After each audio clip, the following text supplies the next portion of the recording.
Alam mo ba na ang isang simpleng ride pwedeng mauwi sa pagod, palpitate, gasgas, at mga desisyong uulitin mo pa rin? Batman Loop Ride ang tawag dito kasi sa mapa, mukhang paniki yung ruta. At pag nadaanan mo na, maiintindihan mo mga paps kung bakit. Kumpleto ang view. May matatayog na bundok, may overlooking ng Laguna de Bay, may windmills, may fog na parang pang-horror movie, at oo, may beach pa. Isang ride parang buong Pilipinas na. Nagsimula kami ng Parañaque, 3:00 ng madaling araw, diretsong Antipolo. Tahimik pa ang daan, tahimik pa ang isip, yung mga problema parang naiwan muna sa bahay. Pagpasok ng Marilake Highway, mga paps, dito mo na maririnig yung motor na parang may sariling kwento. Kurba sa kaliwa, kurba sa kanan. Hindi ka pwedeng magmadali dito kasi isang maling desisyon. Ibang kwento na ang uuwian mo. Pagdating namin sa kilometer 9, biglang para ng ibang mundo, grabe yung hamog. Hindi mo na makita kung ano yung nasa unahan. Kalsada ba, to o multo ng mga rider na nauna. Kaya slow ride muna, respeto sa bundok, respeto sa biyahe. Pero napansin ko mga paps na wala na yung dating infanta arc. Dati, mandatory stop yan. Picture muna, pahinga sandali. Ngayon alaala na lang. Sayang.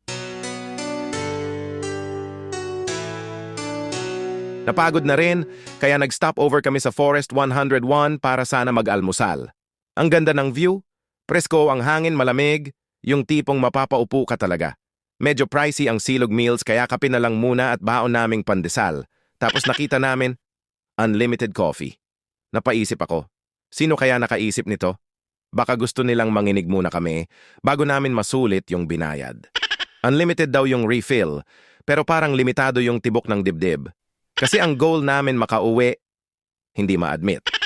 May only mainit na lugaw naman daw, kaso isiniserve pag tirik na ang araw. Pagkatapos nun, diretso kami sa Agos River, 9:00 ng umaga na kami nakarating. Almost 6 na oras din ang biyahe mula sa Parañaque. Dito talaga bumawi ang ride. Sobrang linis ng tubig, malawak ang lugar. Yung pagod mo parang nahugasan din. Bonding ng tropa, inihaw na bangus, tampisaw sa ilog, solve na. 700 pala pesos yung cottage. 1,200 naman ang floating cottage mga paps at libre na ang entrance. At eto pa uwi na. Diretso lang ang biyahe mga paps, dumaan kami sa Real para sa mabilisang picture sa beach. Hindi na kami naligo.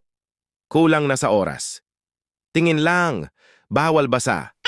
Paakyat ulit, dumaan ng Famy Mabitak at Pililia Windmills. Paggabi na rin kaya stopover na lang muna dito sa Pililia sa Lugawan. Solid ang view ng Laguna de Bay, kaso yung lugaw naka-airplane mode ang lasa. Present yung kanin, absent yung sarap. Pagod na, pero sulit.